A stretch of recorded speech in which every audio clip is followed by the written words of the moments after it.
എല്ലാവർക്കും നമസ്കാരം. വാർത്താവിശേഷങ്ങളുടെ പുതിയൊരു എപ്പിസോഡിലേക്ക് സ്വാഗതം. അങ്ങനെ രാഹുൽ മാങ്കൂട്ടം മുൻകൂർ ജാമ്യാപേക്ഷ സമർപ്പിച്ചിരിക്കുകയാണ്. തിങ്കളാഴ്ച അത് പരിഗണനയ്ക്ക് വരുമെന്നാണ് രാഹുലിന്റെ അഭിഭാഷകൻ പറയുന്നത്.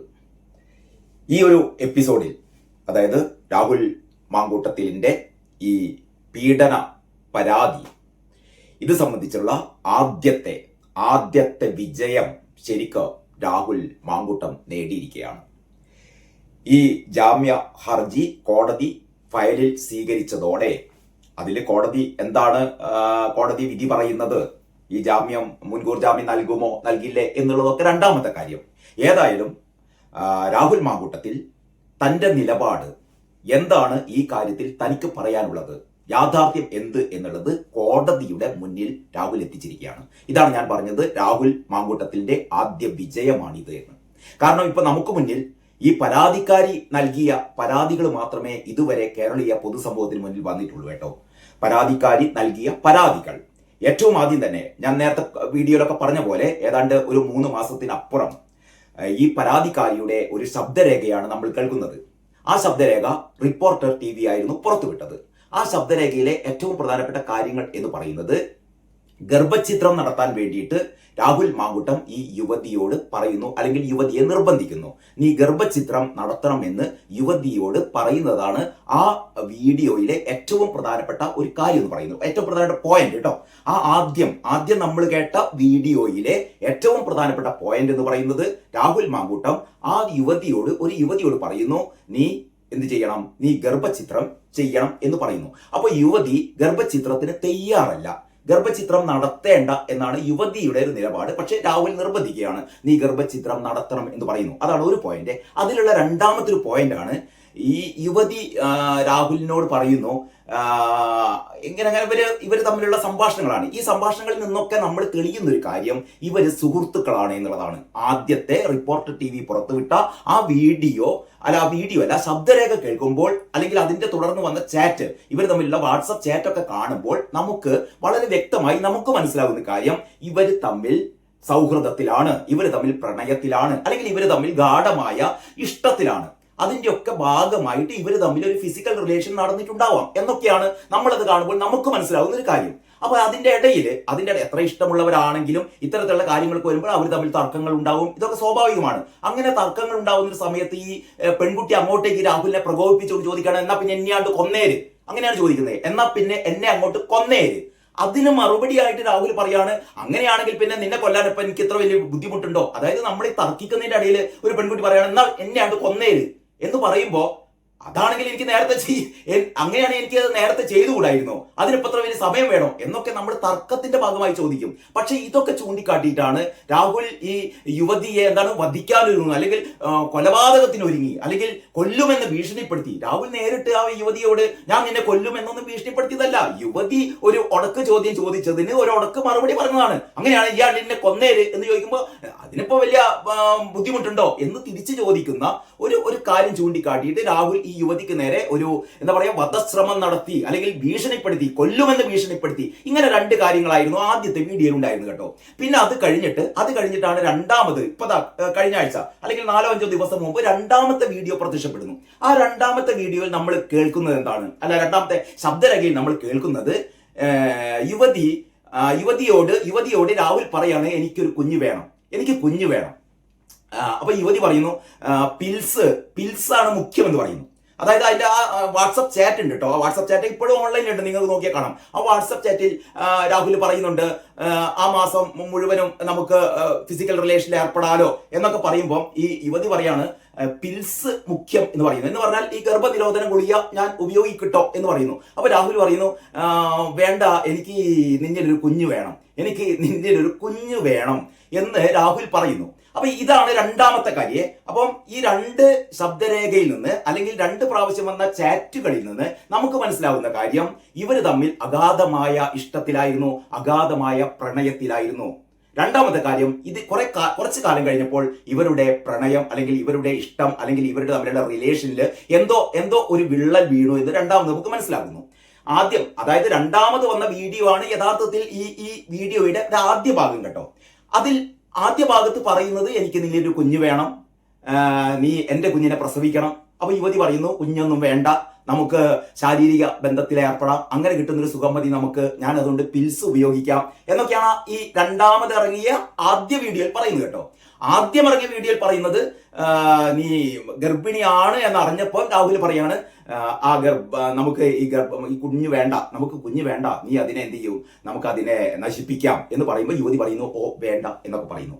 ഇങ്ങനെ രണ്ട് ശബ്ദരേഖകളുടെ ഇങ്ങനെ രണ്ട് ചാറ്റുകളുടെ ഇതിൽ ഏറ്റവും വലിയ രസം എന്ന് പറഞ്ഞാൽ ഈ രണ്ടാമത്തെ ചാറ്റുകളൊക്കെ ഒരു പ്രത്യേക ടൈം ബൗണ്ട് കഴിഞ്ഞാൽ സ്വയം നഷ്ടപ്പെടുന്ന രീതിയിലാണ് ഇത് ക്രമീകരിച്ചത് കേട്ടോ. ആ രീതിയിലൊക്കെയാണ് രാഹുൽ ഇത് സെറ്റ് ചെയ്തിരുന്നത്. പക്ഷേ യുവതി അതൊക്കെ വളരെ തന്ത്രപരമായി ഇതിന്റെയൊക്കെ സ്ക്രീൻഷോട്ട് എടുത്ത് വെച്ചിട്ടുണ്ട് കേട്ടോ. ഇതിന്റെ ഇടയിൽ തന്നെ ഞാനൊരു കാര്യം പറയട്ടെ.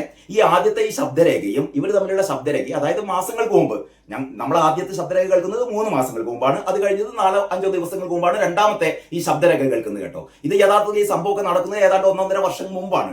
ഈ 1.5 വർഷം മുമ്പ് ഈ ശബ്ദരേഖയും ഈ ചാറ്റും ഒക്കെ എന്ന് പറഞ്ഞാൽ ഏതാനും മണിക്കൂറുകൾക്ക് അപ്രത്യക്ഷമാകുന്ന 24 hours ഇത് അപ്രത്യക്ഷമാകുന്ന രീതിയിൽ സെറ്റ് ചെയ്തു വെച്ച ഈ ചാറ്റും ഈ ഇവർ തമ്മിലുള്ള ടെലിഫോൺ സംഭാഷണങ്ങളും ഒക്കെ ഈ യുവതി വളരെ കൃത്യമായി ടേപ്പ് ചെയ്തു വെച്ചു, അല്ലെങ്കിൽ റെക്കോർഡ് ചെയ്തു വെച്ചു.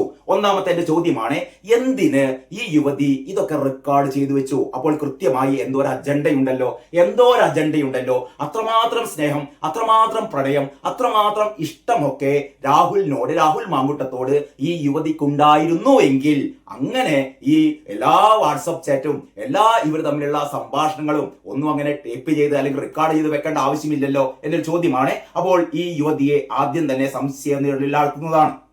ഒക്കെ നിൽക്കട്ടെ, ഈ പ്രശ്നങ്ങൾ കഴിഞ്ഞ് ഈ യുവതി മുഖ്യമന്ത്രിയെ സമീപിക്കുകയാണ്. കഴിഞ്ഞ ദിവസം മുഖ്യമന്ത്രിയെ സമീപിച്ചിട്ട് പരാതി കൊടുക്കുകയാണ്. ഞാൻ നേരത്തെ വീഡിയോയിൽ പറഞ്ഞ പോലെ ഈ പരാതി കൊടുക്കുന്ന സമയം എന്ന് പറഞ്ഞാൽ ഇലക്ഷന് 10 ദിവസം, ഇലക്ഷന്റെ പ്രചാരണം ഇങ്ങനെ മുറുകിക്കൊണ്ടിരിക്കുമ്പോഴാണ്, രാഹുൽ മാങ്കുട്ടത്തിൽ പ്രചാരണ രംഗത്ത് സജീവമായി കൊണ്ടിരിക്കുമ്പോഴാണ് ഈ യുവതി മുഖ്യമന്ത്രിക്ക് പരാതി കൊടുക്കുന്നത്. അപ്പോൾ എന്റെ ഏറ്റവും പ്രകടമായ ഒരു സംശയം എന്ന് പറഞ്ഞാൽ 3 മാസങ്ങൾക്ക് മുമ്പ് രാഹുൽ മാങ്കുട്ടത്തിനെതിരെ ആദ്യത്തെ പരാതി വന്നപ്പോൾ എന്ന് പറഞ്ഞാൽ റിനി ആൻ ജോർജും തുടർന്ന് ഈ പെൺകുട്ടിയുടെ ശബ്ദരേഖയും ഒക്കെ പുറത്തു വന്നപ്പോൾ ഒരു സ്പെഷ്യൽ ഇൻവെസ്റ്റിഗേഷൻ ടീമിനെ, ഒരു SITയെ നമ്മുടെ മുഖ്യമന്ത്രി എന്ത് ചെയ്തിരുന്നു, തയ്യാറാക്കിയിരുന്നു. അല്ലെങ്കിൽ അങ്ങനെ ഒരു SITക്ക് രൂപം കൊടുത്തിരുന്നു ഇതിനെക്കുറിച്ച് അന്വേഷിക്കാൻ വേണ്ടിയിട്ട്, പരാതി സ്വീകരിക്കാൻ വേണ്ടിയിട്ട്. ഈ SIT സംഘം അല്ലെങ്കിൽ അന്വേഷണ സംഘം നാടുനീളം പരാതിക്ക് വേണ്ടി നടത്തിയിട്ടും ഒരു പെൺകുട്ടി പോലും പരാതി കൊടുത്തില്ല കേട്ടോ. പരാതി പറഞ്ഞത് വേറെ ഒരു മൂന്നാമൻ പരാതി പറഞ്ഞെന്ന് മാത്രമേ ഉള്ളൂ. മൂന്നാമതൊരാൾ എന്ന് പറഞ്ഞാൽ ഇതിലൊന്നും ഭാഗമാകാത്ത പുറത്തുള്ള ആൾക്കാർ മാത്രമാണ് പരാതിപ്പെട്ടത്. ഡയറക്റ്റ് ആയിട്ട് ഈ TV ചാനലുകളിലൊക്കെ പരാതി പറയുന്ന പെൺകുട്ടികൾ പോലും ഈ പോലീസിൽ പരാതി നൽകിയില്ല, ഈ അന്വേഷണ ടീമിന് മുന്നിൽ പരാതി നൽകിയില്ല. എന്തുകൊണ്ട് പരാതി നൽകിയില്ല?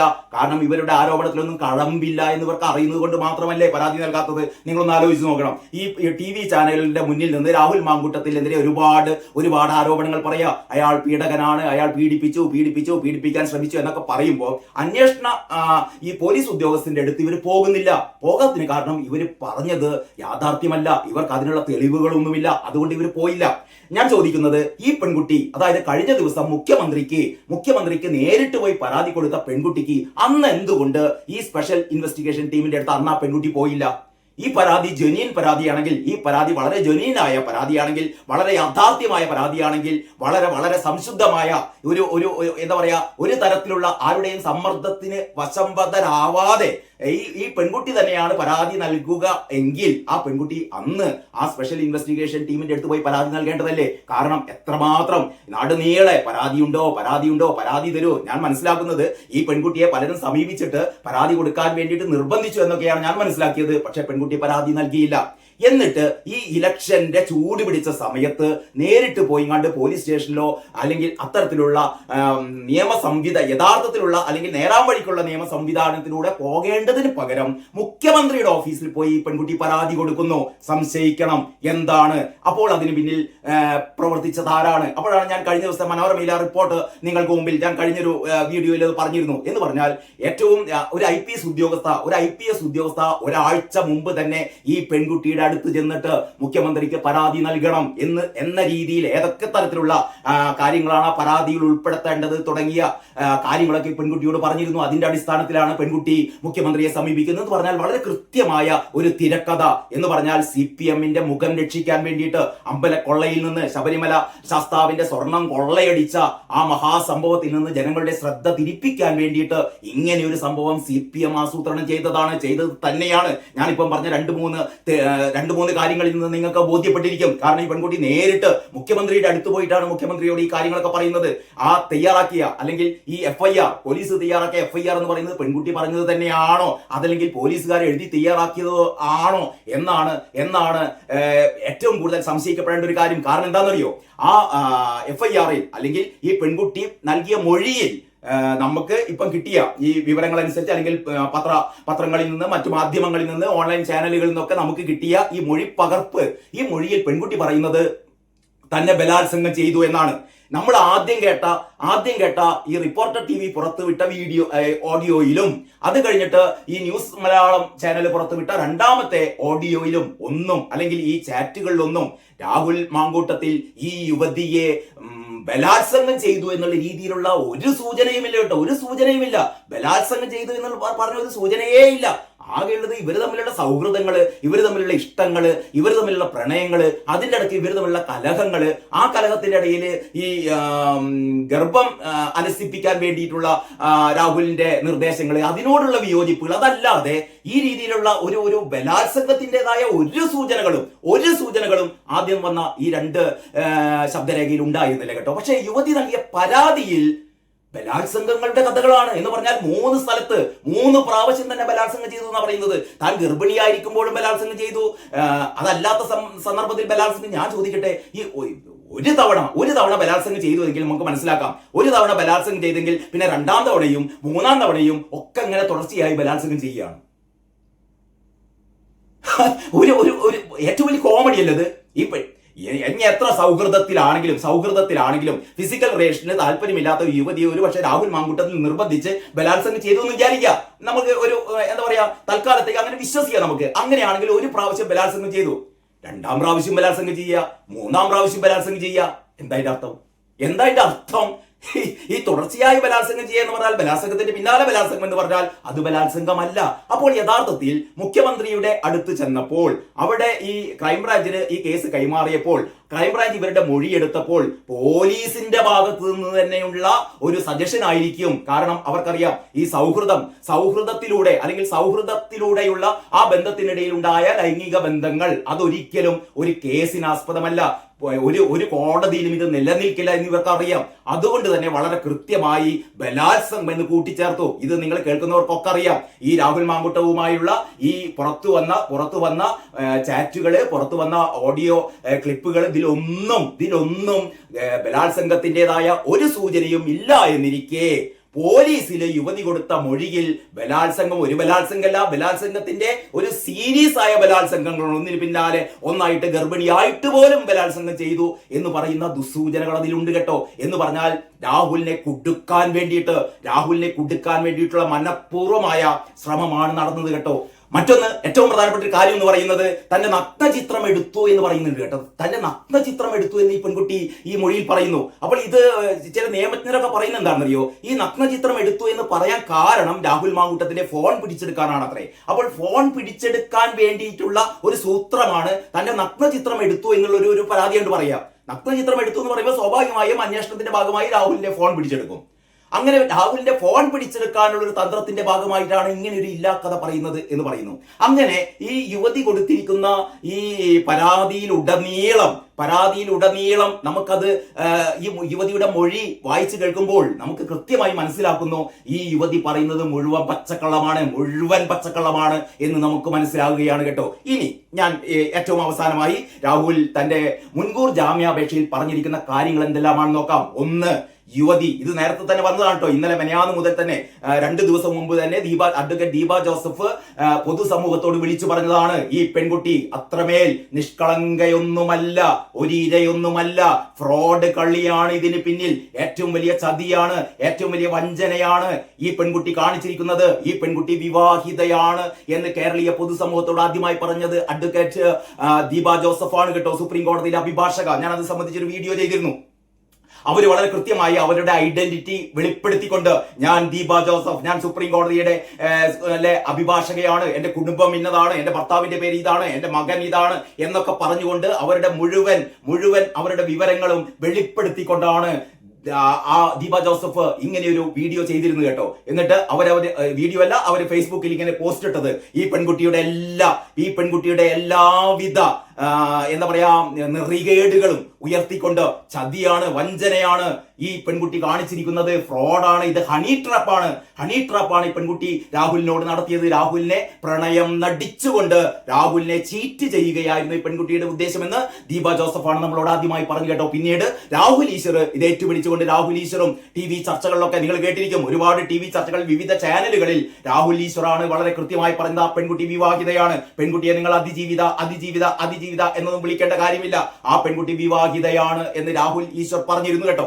ഇനി ഈ രാഹുൽ മാങ്കൂട്ടത്തിൽ നൽകിയ മുൻകൂർ ജാമ്യാപേക്ഷയിൽ പറഞ്ഞിരിക്കുന്ന ഓരോരോ കാര്യങ്ങൾ നമുക്ക് പരിശോധിക്കാം കേട്ടോ.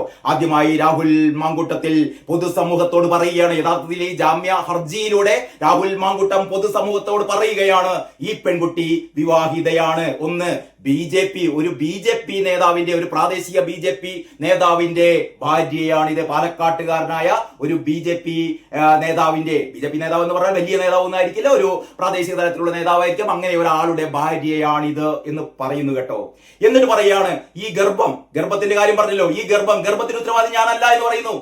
കാരണം രാഹുൽ മാങ്കൂട്ടം പറയാണ്, ഈ പെൺകുട്ടി ഭർത്തുമതിയാണ്, അതായത് വിവാഹിതയായ ആ പെൺകുട്ടിക്ക് ഗർഭമുണ്ടായാൽ അതിന്റെ ഉത്തരവാദി ആരാണ്? ഞാനല്ല, അതിന്റെ ഉത്തരവാദിയെ അവളുടെ ഭർത്താവാണ്. എന്ത് ക്ലിയർ ആയിട്ടാണ് ഈ ജാമ്യ ഹർജിയിൽ രാഹുൽ മാങ്കൂട്ടം പറയുന്നത്. ഇതോടുകൂടി രാഹുൽ മാങ്കൂട്ടത്തിനെതിരെ കുരച്ചു ചാടിയ മാധ്യമങ്ങളൊക്കെ ഇപ്പൊ ആകെ മിണ്ടാട്ടം മുട്ടി നിൽക്കുകയാണ്. രാഹുൽ മാങ്കൂട്ടം പറയുന്നു, ആ പെൺകുട്ടി വിവാഹിതയാണ്, ആ പെൺകുട്ടിക്ക് ഗർഭമുണ്ടെങ്കിൽ അതിന്റെ പ്രധാന കാരണം അതിന്റെ ഭർത്താവാണ്. ഇനി ഞങ്ങൾ തമ്മിൽ ഇഷ്ടത്തിലായിരുന്നു, അതും പറയുന്നു, ഞങ്ങൾ തമ്മിൽ ശാരീരിക ബന്ധത്തിൽ ഏർപ്പെട്ടിട്ടുണ്ട്. അതൊരു സദാചാര പ്രശ്നമാണ്, അതൊരു ലീഗൽ ഇഷ്യൂ അല്ല. ആ പെൺകുട്ടി ഭർത്തുമതിയായ പെൺകുട്ടി, വിവാഹിതയായ പെൺകുട്ടി രാഹുൽ മാങ്കൂട്ടത്തിന് അങ്ങോട്ടേക്ക് ചാറ്റ് ചെയ്തു തുടങ്ങി എന്നാ പറയുന്നത് കേട്ടോ. ഞങ്ങൾ തമ്മിലുള്ള ബന്ധമുണ്ടാവുന്നത് എനിക്കാണ്, ആ പെൺകുട്ടി ഇങ്ങോട്ടേക്ക് ചാറ്റ് എന്ന് പറഞ്ഞാൽ പെൺകുട്ടി അങ്ങോട്ടേക്ക് രാഹുലിനെ വല വീശി പിടിക്കുകയായിരുന്നു. അങ്ങനെ രാഹുൽ ഈ പെൺകുട്ടിയുമായി സൗഹൃദം സ്ഥാപിക്കുകയും ഇവർ തമ്മിലുള്ള ഫിസിക്കൽ റിലേഷൻ ഉണ്ടാവുകയും ഒക്കെ ചെയ്തു. അപ്പോഴാണ് രാഹുൽ ഈ പെൺകുട്ടിയോട് ഇവർ തമ്മിലുള്ള സ്വാഭാവികമായും ഇവരുടെ പ്രണയം ഇങ്ങനെ മൂർച്ഛിക്കുന്നു, ഇവർ തമ്മിൽ ഒരുപാട് സെക്ഷൽ റിലേഷൻസ് ഉണ്ടാകുന്നു. അതിൻ്റെ ഇടയ്ക്ക് ഈ പെൺകുട്ടി ഗർഭിണിയാവുന്നത് രാഹുലിൽ നിന്നല്ല എന്നാണ് രാഹുൽ പറയുന്നത്. ഞാനിൽ നിന്നാണെങ്കിലും ഈ പെൺകുട്ടി ഗർഭിണിയാവുന്നു. പെൺകുട്ടി ഈ ഗർഭഛിദ്രത്തിന് മരുന്ന് കഴിക്കുന്ന പെൺകുട്ടി തന്നെയാണ്. അത് നേരത്തെ തന്നെ പെൺകുട്ടി പറഞ്ഞതാണ്. പെൺകുട്ടി പറഞ്ഞത് രാഹുലിന്റെ ഏതോ ഒരു ഫ്രണ്ട് കൊണ്ടുകൊടുത്ത ഗുളികയാണ് കഴിച്ചതെന്ന്. പെൺകുട്ടി LKG പഠിക്കുന്ന പെൺകുട്ടി അല്ലല്ലോ. ഈ പെൺകുട്ടി ഒരു ടാബ്ലറ്റ് കഴിക്കുമ്പോൾ, പ്രത്യേകിച്ചും ഈ ഗർഭം അബോർട്ട് ചെയ്യാനുള്ള, ഗർഭം അലസിപ്പിക്കാനുള്ള മരുന്നാണെന്ന് അറിഞ്ഞുകൊണ്ട് തന്നെയാണ് പെൺകുട്ടി കഴിക്കുന്നത്. എന്ന് പറഞ്ഞാൽ ഇതൊരു പരപ്രേരണയുമില്ല, ആരും നിർബന്ധിച്ച് വായിൽ കുത്തിക്കറ്റിയതല്ല, പെൺകുട്ടിയുടെ വായിൽ കുത്തിക്കറ്റിയതല്ല മാപ്രകളെ. അതാണ് ഞാൻ പറയുന്നത് കേട്ടോ. മുഴുവൻ ചാനലുകളിലൊക്കെ പറയുന്നു രാഹുൽ നിർബന്ധിച്ച് പെൺകുട്ടിയെ, അതാണ് ഏറ്റവും വലിയ ഒരു ചാർജ് ഷീറ്റായി കൊടുത്തത്. രാഹുൽ നിർബന്ധിച്ച് പെൺകുട്ടിയെ ഗർഭഛിദ്രം നടത്തിക്കുകയായിരുന്നു. രാഹുൽ ആ സ്പോട്ടിലേ ഇല്ല. മരുന്ന് കൊണ്ട് കൊടുത്തിട്ടുണ്ടോ എന്ന് എനിക്കറിയില്ല. അങ്ങനെയാണ് പെൺകുട്ടി പറഞ്ഞത്. എനിക്ക് മരുന്ന് കൊണ്ട് തന്നത് രാഹുലിന്റെ, അല്ലെങ്കിൽ ഗുളിക കൊണ്ട് തന്നത് രാഹുലിന്റെ ഒരു ഫ്രണ്ട് ആണെന്ന് പറയുന്നു. രാഹുൽ പറയുന്നു അതെനിക്കറിയില്ല, പെൺകുട്ടി തന്നെയാണ് പറഞ്ഞത്, ഞാനാണത് കുടിച്ചത്. അത് നമുക്ക് എല്ലാവർക്കും അറിയാം. പെൺകുട്ടി തന്നെ പറഞ്ഞു ആ ഗുളിക ഞാനാണ് കുടിച്ചത്, എന്നിട്ടാണ് എനിക്ക് ചില അസ്വസ്ഥതകളൊക്കെ ഉണ്ടായത്, എന്റെ ശരീരമാകെ എന്തെല്ലോ പ്രശ്നങ്ങൾ ഉണ്ടായി എന്നൊക്കെ പറയുന്നു, എനിക്ക് ആശുപത്രിയിൽ പോകേണ്ടി വന്നു എന്നൊക്കെ പെൺകുട്ടി പറയുന്നു കേട്ടോ. അപ്പോൾ ഏതായാലും ഈ മുൻകൂർ ജാമ്യ ഹർജിയിൽ രാഹുൽ പറയുന്നു, ഞാൻ ഗർഭഛിദ്രത്തിന് എന്താ പറയാ നിർബന്ധിച്ചിട്ടില്ല, അത്ര ഒരു ഗുളിക കൊടുത്തിട്ടില്ല, അത് കഴിച്ചത് പെൺകുട്ടി തന്നെയാണ്. ഇത്രയും കാര്യങ്ങളാണ് രാഹുൽ വളരെ ഭംഗിയായി ഈ മുൻകൂർ ജാമ്യാപേക്ഷയിൽ പറയുന്നത്. ദീർഘകാലം ഞങ്ങൾ തമ്മിൽ സൗഹൃദത്തിലായിരുന്നു. ദീർഘകാലം സൗഹൃദത്തിലായിരുന്നവര് ഒരു ഘട്ടത്തിൽ പിരിയുമ്പോൾ സ്വാഭാവികമായും ഇത്തരത്തിലുള്ള ലൈംഗിക ആരോപണങ്ങൾ ഉയരാറുണ്ട്. സുപ്രീം കോടതി വരെ പറഞ്ഞിട്ടുണ്ട് ഈ ലൈംഗിക ആരോപണങ്ങളിൽ ഒരു കഴമ്പുമില്ല. സൗഹൃദത്തിലായിരുന്ന കാലത്ത് രണ്ട് മുതിർന്നവർ തമ്മിൽ പ്രായപൂർത്തിയായവർ തമ്മിൽ സെക്ഷൽ റിലേഷനിൽ ഏർപ്പെട്ട് കഴിഞ്ഞ് അവസാനം ഇത് ബ്രേക്കപ്പ് ആകുമ്പോൾ പീഡിപ്പിച്ചു എന്നുള്ള പരാതി കൊണ്ടുവരരുത് എന്ന് സുപ്രീം കോടതിയാണ് ഈ കഴിഞ്ഞ 2-3 ദിവസത്തിനുള്ളിൽ നമ്മുടെ പത്രങ്ങളിലൊക്കെ ന്യൂഡൽഹിയിലെ ഏതോ ഒരു ഇത്തരത്തിലുള്ള ഒരു കേസുമായി ബന്ധപ്പെട്ടിട്ട് സുപ്രീം കോടതിയിൽ ഒരു വേർഡിക്റ്റ് ഉണ്ട്.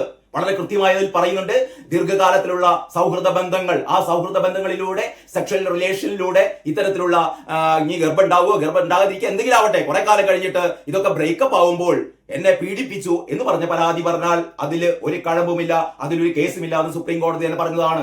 അതുകൊണ്ട് തന്നെ ഇനി വരാനിരിക്കുന്ന ദിവസങ്ങളിൽ ഈ പെൺകുട്ടി പറഞ്ഞിരിക്കുന്ന പരാതികൾ മുഴുവൻ വ്യാജമാണെന്ന് തെളിയുകയാണ്. ഒരു ബലാത്സംഗവും ഉണ്ടായിട്ടില്ല. കോടതിയിലെത്തുമ്പോൾ ഇതൊക്കെ 8 നിലയിലല്ല 800 നിലയിൽ പൊളിയും. കാരണം ഈ പെൺകുട്ടിയുടെ ചാറ്റുകളും പെൺകുട്ടിയുടെ ശബ്ദരേഖകളൊക്കെ നേരത്തെ തന്നെ പൊതുസമൂഹത്തിലുള്ളതാണ്. ഇതൊക്കെ ഈ പെൺകുട്ടിയുടെ തന്നെയാണ്. ആ പെൺകുട്ടി വളരെ കൃത്യമായി അതിൽ ഒരു ബലാത്സംഗ കഥയും പറയുന്നില്ല. അവസാനം ഈ പോലീസിൽ മാത്രമാണ് ഈ ബലാത്സംഗ കഥ പറയുന്നത് കേട്ടോ. അപ്പൊ ഇത് പോലീസാണ് ഇതിൽ പിന്നിൽ പ്രവർത്തിച്ചത്. രാഹുൽ ഈ ജാമ്യാപേക്ഷയിൽ പറയുന്നുണ്ട്, അതായത് ഈ സ്വർണ്ണക്കൊള്ള മറച്ചു പിടിക്കാൻ വേണ്ടിയിട്ട്, ഈ ശബരിമലയിലെ സ്വർണ്ണക്കൊള്ള മറച്ചു പിടിക്കാൻ വേണ്ടിയിട്ട് ഇലക്ഷൻ സമയത്ത് കോൺഗ്രസിലെ ഒരു യുവ നേതാവായ തനിക്കെതിരെ മനഃപൂർവ്വം സിപിഎം ബി ജെ പിയും കൂടി എന്താ പറയാ സംയുക്തമായി ഉണ്ടാക്കിയ ഒരു വ്യാജ ആരോപണമാണ്. അല്ലെങ്കിൽ തനിക്കെതിരായി ഇവർ എന്താ പറയാ കെട്ടിപ്പൊക്കി ഉണ്ടാക്കിയ ഒരു ലൈംഗിക ഒരു പീഡന ആരോപണമാണ് എന്നാണ് രാഹുൽ ഇതിൽ ചൂണ്ടിക്കാണിക്കുന്നത് കേട്ടോ. അപ്പൊ ഇതില് വളരെ കൃത്യമായി ഈ ഒരു സദാചാരത്തിന്റെ പ്രശ്നമുണ്ടോ എന്നൊക്കെ ചോദിച്ചാൽ അതല്ലല്ലോ കാര്യം. സദാചാരത്തിന്റെ പ്രശ്നത്തിൽ കോടതിക്ക് ഇടപെടാനുള്ള റൈറ്റ് ഒന്നുമില്ല. അത് വേറെ കാര്യം, അത് പിന്നെ ചർച്ച ചെയ്യാം നമുക്ക്. ഞാനിതിൽ പറയുന്നത് രാഹുൽ ഇതിൽ പൊളിഞ്ഞുപോയ കാര്യങ്ങൾ, ഒന്ന് തന്നെ ബലാത്സംഗം ചെയ്തു എന്ന് പറയുന്ന പെൺകുട്ടിയുടെ വാദങ്ങൾ ഇപ്പോഴേ പൊളിയുകയാണ്. നമുക്കറിയാം കോടതി പോകേണ്ട കാര്യമൊന്നുമില്ല. കാരണം ഇതിലുള്ള തെളിവുകൾ ഞാൻ നേരത്തെ പറഞ്ഞു. നേരത്തെയുള്ള ഓഡിയോയിൽ അതൊന്നുമില്ല. പിന്നെ ഈ ബലാത്സംഗം ചെയ്ത് കാണുക തന്നെ നിരന്തരം എല്ലാ ദിവസവും എന്നെ ബലാത്സംഗം ചെയ്തു പറഞ്ഞാൽ എല്ലാ ദിവസവും ബലാത്സംഗം ചെയ്യാൻ നിന്ന് കിടക്കലാണോ? അപ്പൊ ഈ പെൺകുട്ടി ഒരുപക്ഷെ തെറ്റിദ്ധാരണയായിരിക്കാം. അതായത് സാധാരണ രീതിയിലുള്ള സെക്ഷൽ റിലേഷനെ ഒരുപക്ഷെ ബലാത്സംഗമായി പെൺകുട്ടി കണക്കാക്കിയിട്ടുണ്ടാവാം. അല്ലെങ്കിൽ പിണറായി വിജയന്റെ പോലീസ് അത് ബലാത്സംഗം എന്ന് എഴുതി ഈ പെൺകുട്ടിക്ക് അതായത് പെൺകുട്ടിയുടെ കേസ് തള്ളിപ്പോവാതിരിക്കാൻ വേണ്ടിയിട്ട് ചെയ്ത ഒരു ദുഷ്ടനാക്കായിരിക്കാം ഈ ബലാത്സംഗം എന്ന് പറയുന്നത്. രണ്ടാമത്തത് നിർബന്ധിത ഗർഭഛിദ്രമാണ്. നിർബന്ധിത ഗർഭഛിദ്രവും ഇല്ല എന്ന് പെൺകുട്ടി തന്നെ പറയുന്നു. ആ ഗുളിക കഴിച്ച ഞാനാണ്. പ്രായപൂർത്തിയായ ഒരു പെൺകുട്ടി ഒരു ഗുളിക കഴിക്കുമ്പോൾ അത് ഗർഭചിത്രത്തിനുള്ള ഗുളികയാണ് എന്ന് പറഞ്ഞ് കഴിക്കുമ്പോൾ അത് കൊണ്ടുകൊടുത്തത് ആരെങ്കിലും ആവട്ടെ ആ പെൺകുട്ടിക്ക് അറിയാമല്ലോ ഇത് ഗർഭചിത്രത്തിനുള്ള ഗുളികയാണ് എന്ന്. പിന്നെ എന്ത് പരപ്രേരണ, പിന്നെ എന്ത് നിർബന്ധിതം? ഒരു നിർബന്ധിതമില്ല. പെൺകുട്ടി ഒറ്റക്കാണ് കഴിച്ചത്. ഇനി മൂന്നാമത്തെ കാര്യം, ഈ പെൺകുട്ടി ഇതുവരെ പൊതുസമൂഹത്തിന് മുമ്പിൽ അല്ലെങ്കിൽ ഈ അങ്ങനെ ഇത് പുറത്ത് പറയണമെന്നൊന്നുമില്ല. എങ്കിലും ഞാൻ പറയാണ്, ഈ ഒരു സംഭവം വന്ന ഇന്നലെ വരെ ഈ പെൺകുട്ടി വിവാഹിതയാണ് എന്നൊരു കാര്യം ആർക്കും അറിയില്ലായിരുന്നു. വിവാഹിതയായാൽ എന്താ കാര്യം എന്നൊക്കെ ചോദിക്കുന്ന ഫെമിനിസ്റ്റുകളൊക്കെ ഉണ്ട് കേട്ടോ. അതൊക്കെ അവർ നിന്നോട്ടെ. ഞാൻ പറയുന്നത് വിവാഹിതയായ ഒരു സ്ത്രീ മറ്റൊരു പുരുഷനുമായിട്ട് ഇത്തരത്തിലുള്ള ഒരു അഭീത വീഴ്ച നടത്തി കഴിഞ്ഞാൽ അതിലെന്ത് പീഡനം? അവരുടെ ഒരു ഇഷ്ടത്തിനനുസരിച്ച് അവരുടെ ഒരു സൗഹൃദം, അവർ കണ്ടെത്തുന്ന ഒരു സൗഹൃദ മേഖല, അതിൽ അവർ പരസ്പരം ബന്ധപ്പെട്ട് കഴിഞ്ഞാൽ കോടതിക്ക് എന്ത് ചെയ്യാൻ പറ്റും? കോടതിക്ക് ഒരു പുല്ലും ചെയ്യാൻ പറ്റില്ല. അപ്പോൾ ചുരുക്കി പറഞ്ഞു കഴിഞ്ഞാൽ ഈ ഒരു എപ്പിസോഡിൽ, അതായത് രാഹുൽ മാങ്കൂട്ടത്തിനെതിരായ ഈ പീഡന പരാതിയിൽ ആദ്യഘട്ടത്തിൽ രാഹുൽ മാങ്കൂട്ടത്തിൽ വിജയിച്ചിരിക്കുകയാണ്. ഈ പെൺകുട്ടിയുടെ പരാതി പൊളിയാണ് എന്ന്, അല്ലെങ്കിൽ ഈ കെട്ടിപ്പൊക്കിയുണ്ടായ പരാതിയാണ്, അല്ലെങ്കിൽ വ്യാജ പരാതിയാണ് എന്നുള്ളത് ഈ ഒരു മുൻകൂർ ജാമ്യ അപേക്ഷയിൽ രാഹുൽ മാങ്കൂട്ടത്തിൽ പരാമർശിച്ച ഈ വസ്തുതകളുടെ വെളിച്ചത്തിൽ ആർക്കും തിരിയുന്ന ഒരു കാര്യമാണ്. അത്രേ ഞാൻ പറയുന്നുള്ളൂ കേട്ടോ. ഇനി കോടതിയിൽ പോയി കഴിഞ്ഞാൽ കോടതി മുൻകൂർ ജാമ്യം കൊടുക്കോ ഇല്ലേ, കോടതി ഇത് കേസാക്കോ, ഇനി രാഹുലിനെ തൂക്കിലേറ്റോ എന്നൊന്നും പറയാൻ ഞാൻ ആളല്ല. അത് തീരുമാനിക്കട്ടെ. പക്ഷേ പൊതുസമൂഹം കാരണം അങ്ങനെയാണല്ലോ, എന്ത് കേസ് കോടതിയിൽ എന്ത് വന്നു കഴിഞ്ഞാലും പൊതുബോധമുണ്ട്.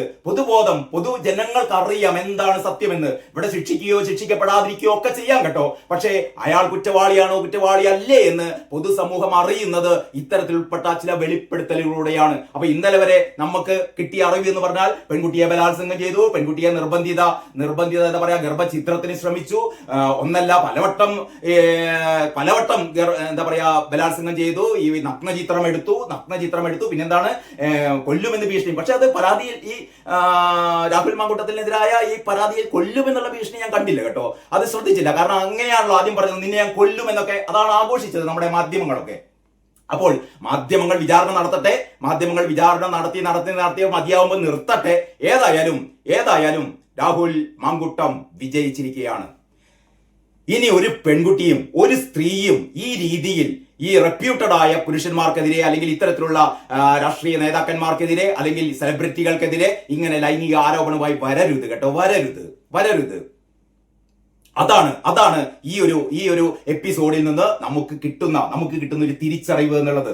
വരും ദിവസങ്ങളിൽ നമുക്ക് കാത്തിരുന്ന് കാണാം എന്താണ് ഇനി സംഭവിക്കാൻ പോകുന്നത് എന്ന്. രാഹുലിന്റെ രക്തത്തിന് വേണ്ടിയിട്ട് മുറവിളി കൂട്ടിയ കോൺഗ്രസിനുള്ളിൽ തന്നെയുള്ള സജന ബി സതീഷ് പോലുള്ള, അങ്ങനെയാണ് ആ പേര് തോന്നുന്നു, സജന എന്ന് പേരുള്ള തിരുവനന്തപുരത്തെ ആ യൂത്ത് കോൺഗ്രസ് നേതാവ് ഇതിനു വേണ്ടിയിട്ടായിരുന്നു ഇങ്ങനെ ഒരു കാര്യം, ഈ ഏതോ ഒരു പെൺകുട്ടി പറഞ്ഞ ഈ ഒരു കാര്യം വിശ്വസിച്ചിട്ടാണ് രാഹുൽ ഗാന്ധിക്കും സോണിയാഗാന്ധിക്കും പ്രിയങ്കാഗാന്ധിയുടെ മക്കൾക്കൊക്കെ പരാതി അയച്ചിട്ട് ഈ രാഹുൽ മാങ്കൂട്ടത്തിനെ തൂക്കിലേറ്റണമെന്നൊക്കെ പറയുന്നത് കേട്ടോ. അപ്പോൾ ആദ്യം കെ സുധാകരനും നമ്മുടെ സണ്ണി ജോസഫും നമ്മുടെ വി ഡി സതീശനും രമേശ് ചെന്നിത്തലയും ഒക്കെ തൽക്കാലം ചെയ്യേണ്ടത് രാഹുൽ മാങ്കൂട്ടത്തിന്റെ കാര്യം രാഹുൽ മാങ്കൂട്ടം നോക്കിക്കോളും.